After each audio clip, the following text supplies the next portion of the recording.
All right, it is now 9:17 WTRE as we focus on the Greensburg Bread of Life. We have Jim Stewart in, and Jim, you've probably been in here before, haven't you, Oh, at yeah, some point? yep. Yeah. But Jessie Steffen is probably new to the studios. Is that right, Jessie? I am. And she's also new to Greensburg Bread of Life, too. I am fairly new. We moved back from South Carolina in 2024, so I've just come back to Indiana. Okay. And so, how long have you been with Bread of Life? Since last October. Okay. And so, how'd you get involved with Bread of Life? I saw them online and went in to speak with Melissa, and they were in need of a new administrative assistant at the time, and it just kind of worked out great that Yep. was something I was interested in doing. All fell into place. Jim, how long have you been with Bread of Life? So I helped the Bread of Life when they did their fundraiser back here a few years ago before they went into the new building. And then also my wife is currently the vice president on the board, so I get drug into a few things. And then with Merrill Smith was the one who kind of headed up our Farmers Feeding the Flock. I'm sure you had lots of fun experiences with Merrill. Absolutely. And unfortunately, he passed away this past year, and so we formed a team to help do the Farmers Feeding the Flock, and I'm kind of helping to lead that team. So it takes multiple people to replace Merrill, but we're definitely going to miss him and his vision and passion for the Bread of Life. So now, have you been the one who has been dubbed the person who will update us when the planning starts and everything? Yes, I'll probably be the guy. We'll see how that goes. All right. Merrill definitely had a lot of fun experiences with doing that, being live out on the planner, and so we'll have to figure that piece out. Because he'd call me no matter what time it was and say, "Hey, it's go time," and I would say, "Well, let me get to the studio." Well, we'll do it. We'll see about that. We'll coordinate that as Because best with the we weather can. being as such, obviously that's gonna. Yeah, it depends on Right the weather. now. Yeah, right now it's a little wet. We aren't going to be planting anytime soon, but we're looking forward to it. Well, we're into April, so. Yeah, it's coming. And that was the last conversation actually I had with Merrill was Farmers Feeding the Flock. Yeah. When the field was planted last year. Yeah, So- yeah. So we're excited this year. So Smiley Farms is our representative who is going to be leading it, and we're excited about having them to with both Jeff and Gordon and their family to help lead our project for this year. All right. Well, we'll be coordinating that and looking forward to getting some information. Of course, Gordon or Jeff might just update us themselves. Yeah. Who knows? Yeah, well, it may be from the field. Who knows? Well, we like that. Yeah. Yeah. Speaking of from the field, I guess we should say from the Bread of Life. Jessie, you being new, what are some of the things you want to cover this morning as far as your first time in here?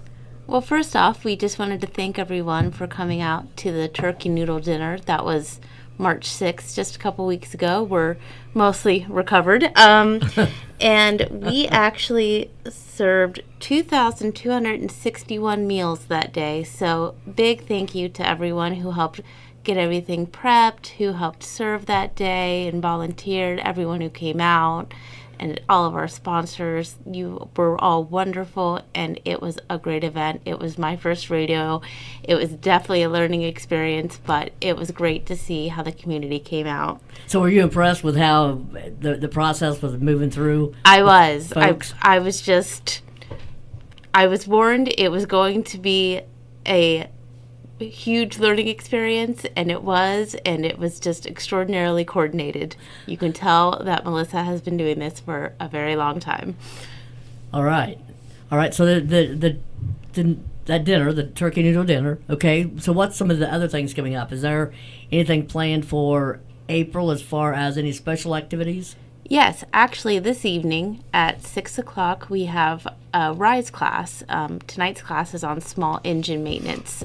So things like you'll use to take care of your lawn, like your lawnmower and stuff.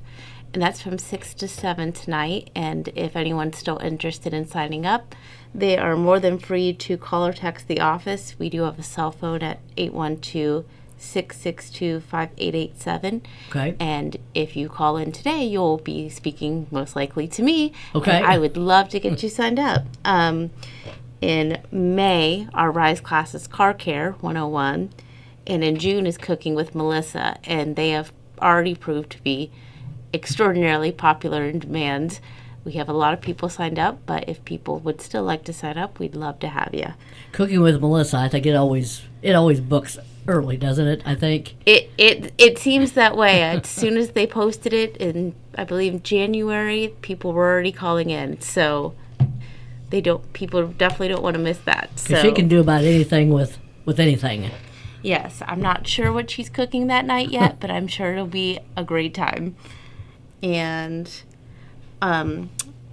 speaking of seeing everyone, we currently need a few more volunteers, particularly Mondays and Wednesdays from our 8:30 to 10:30 and then 10:30 to 12:30 slots.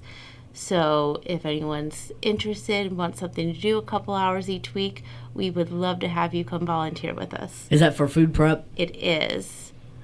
Okay. So the two different shifts, you said 8:30 to 10:30? Yes, 8:30 to 10:30 and then again 10:30 to 12:30. Okay. So if you're less of a morning person, you can sleep in a little bit for that 10:30 one. Okay, well there you go. That's a good way to get volunteers by having the various options. It is. With the different times. We have people who love getting their day started early, and we have those who love getting that couple extra hours of sleep. So we're happy to have everybody. So if you want to volunteer, do you sign up online or do you come by the Bread of Life or? Yes, we have our sign-ups on our website, which is greensburgbreadoflife.com, or you are more than welcome to call our office and we can get you signed up that way, or stop by. It's at 720 Randall, and just come into the office, and we would love to get anybody plugged in who's interested.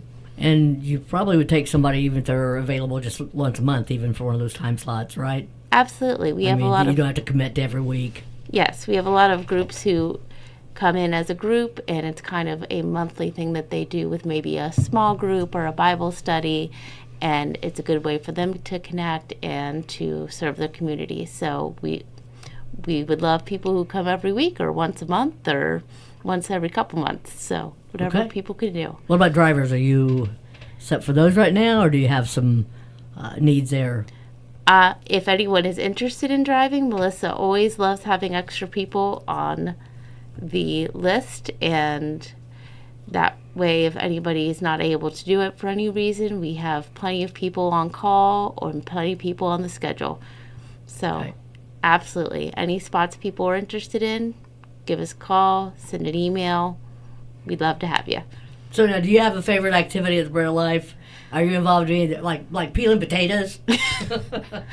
I am normally not in the kitchen. I am normally over kind of in the office. But I'm enjoying getting to know everybody. It's been a few months now, so I'm starting to put names more with faces, and it is fun getting to meet people and hear their stories and how long they've been there and their background with Bread of Life. So I would think peeling potatoes would have to be one of the roughest, unless you were a really good potato peeler. Well, I think she has a fancy electric one. Oh, she does? Yes.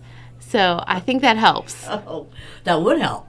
And then, of course, we have the noodle makers that will start on noodles probably before long for the fall. They will, and to be honest, I find that so fascinating. I sit in front of the big window in front of the kitchen, and so I can watch them make the noodles, and I've decided that everyone involved with that, you are extraordinarily talented and patient individuals.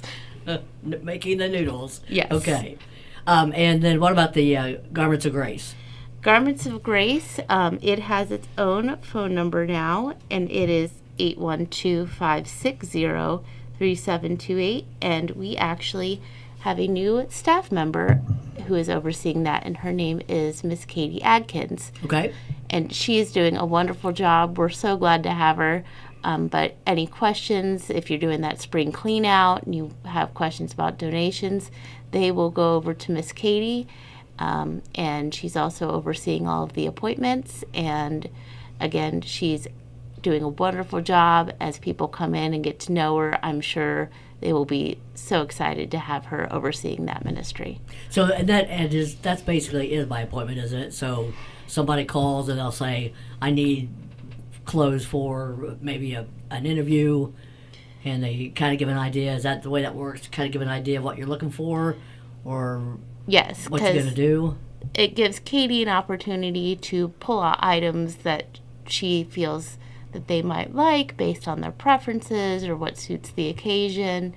And that way it allows her to schedule times to have that one-on-one connection with people. So we do ask that people call in and make an appointment with her. Okay, again, what's that number for the Garments of Grace? It is 812-560-3728. Now, is there like an answering machine if you need to leave a message? Yes, I believe so. Okay. And it's also a cell phone line, so if people are more comfortable texting over to Katie, okay, that is more than fine. Nice, okay. Texting always makes it easy, because if nobody's there to answer, and you can't always be. Absolutely. Technology is great until, until it doesn't work. But Until it doesn't work. But our phones are usually pretty reliable, so. Yeah, Melissa probably makes sure of that. She does. No, Melissa. All right, Jim, what do you got on your list? So I wanted to share a little bit about the Farmers Feeding the Flock. Of course, Gordon and Jeff Smiley are the ones where we've got the field this year. We have 30 acres that's going to be out on Highway 46 and County Road 600 West. So we'll get a sign up once we, maybe before planted, but definitely, after it's planted, we'll have a sign out there so you can see it. There's opportunities for individuals who would like to contribute to it, sponsor a field, or sponsor an acre.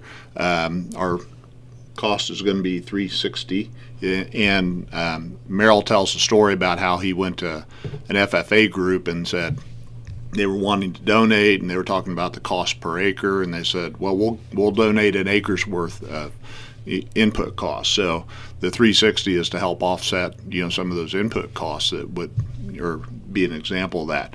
Part of the education part on Farmers Feeding the Flock has 3 different objectives. The first, of course, is to utilize a local resource to grow funds for the Bread of Life, which over the past 7 years we've raised over $300,000 through this project. So it's been a great way for our local farming community to give back. We also want to help educate our community about the costs and the risk of crop farming. So, thankfully we've had good crops. Every once in a while you don't have a good crop, but, hopefully we're blessed this year with a good crop, and that'll be a big benefit to the Bread of Life. And then the third item is promote agriculture in Decatur County. So agriculture is truly the bread of life, and we want to make sure that people know the importance of agriculture in our community and are there to support us. I just can't help but smile on that. Yeah. The 3 objectives there. Yeah, and Bread of Life, it was founded in 2002 by Melissa. So some of the history there. When you look back over that time, they've rescued almost 3 million pounds of food, and they've given nearly 400,000 nutritious meals, to our community. So, definitely been a blessing. Amazing from what it started with just a few meals that they served at the beginning, but now we're serving about 250 meals per day. And it was downtown. I remember. When it opened. So we've got a nice facility. We're welcoming to anyone who wants to come in and needs a meal. They're there to provide that for them. And what days are the serving days? The serving days are Mondays and Wednesdays and Thursdays. And what days are delivery days? Mondays and Wednesdays. And also, for Farmers Feeding the Flock, we currently have our t-shirts, and the orders are going to be open through April 15th. And I have sent out emails if you're on our email list with the forms, but if anyone would like to stop by the office, we can get you one of our really cool shirts, and then you can match everybody with our Farmers Feeding the Flock logo for this year. Okay. That's the current shirt. Yes. Through April 15th, you said? Yes. Okay. Sounds good. The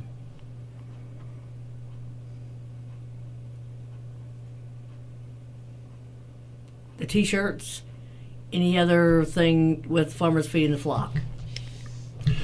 We'll just coordinate with you when planning's here and see how if we can do it as well as Merrill did. So Probably not, but probably not. Well, that's why I had to smile, because when you Yeah. said the 3 objectives, Yeah.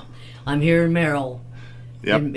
That's why I was smiling. Those were Merrill's, and Yep. like I say, he had the passion for the bread of life and the vision for the farmers feeding the flock, and he was the brainchild behind it, and it's made it go. And definitely, we're going to be missing him. It takes a whole team of us to And I think, make it work. I think from right out the gate, it surprised everybody as far as how successful from year one, how successful it was. And we're blessed with many farmers who are willing to step up and to donate a field for this purpose, and really, and we have people saying, hey, can I be the one who does it? So we're lucky that we have people that we're putting on the list who say, yeah, I want to step up and be that person. So this year it's Smiley's. Next year we'll see who it's going to be. But Okay. Anything else we need to cover with the Bread Alive? Blessing boxes. I knew that was where my mind was trying to go a while ago, and I didn't get there. Are blessing boxes still going out the door, or boxes that are being sent home with people, or what's the status with that? yes, they are. Actually, in March, we gave out over 100 blessing boxes just last month. So it's usually once a week, usually on Thursdays. It can switch up a little bit depending on staffing or even, the weather. Sometimes if it's going to be extraordinarily rainy out, we switch it to a Wednesday or something like that to accommodate for people carrying boxes in the rain. But yes, those usually go out on Thursdays. And those are designed to be. Do you need donations for those? We utilized the donations that come in to fill the boxes. But yes, if anybody would like to donate for them, Melissa is very cognizant about sending home items and supplies that can be utilized to bridge the gap between meals. So kind of things that individuals can take with them and to cook at home. That's also kind of a component of the upcoming cooking class, is to kind of encourage that self-sufficiency outside of visiting Bread of Life, and to use those boxes to cover the in-between. So Okay. Well, anything else we need to cover? thank you for letting us come in and share our thank news. you so much. No, I appreciate it. Jesse, Yeah. nice to meet you. Nice meeting you as well. And, well, we'll catch you, probably during the month of, well, of course, the next update will be in May, but Yeah, it'll probably be in May when we'll be planting the beans. At least the way the weather's looking. will it be right now. before or after the first Thursday of the month? Stay tuned. We'll find out. It could go either way. Remember that year? I remember the year when they had a breakdown of implement, and the one year that was like the really taxing year, challenging year to get everything put together fast. Get Yeah, I things know on 2019 was a little track. bit of a. Is that what it was? Yeah, I was talking to my son about it this morning with the rain that we got now. It's like, well, hopefully we get everything planted on time and doesn't start the middle of May like it did that year. Yeah. So, Okay. yeah. 9:35 WTRE. Jim Stewart and Jesse Steffen. Thanks for coming in.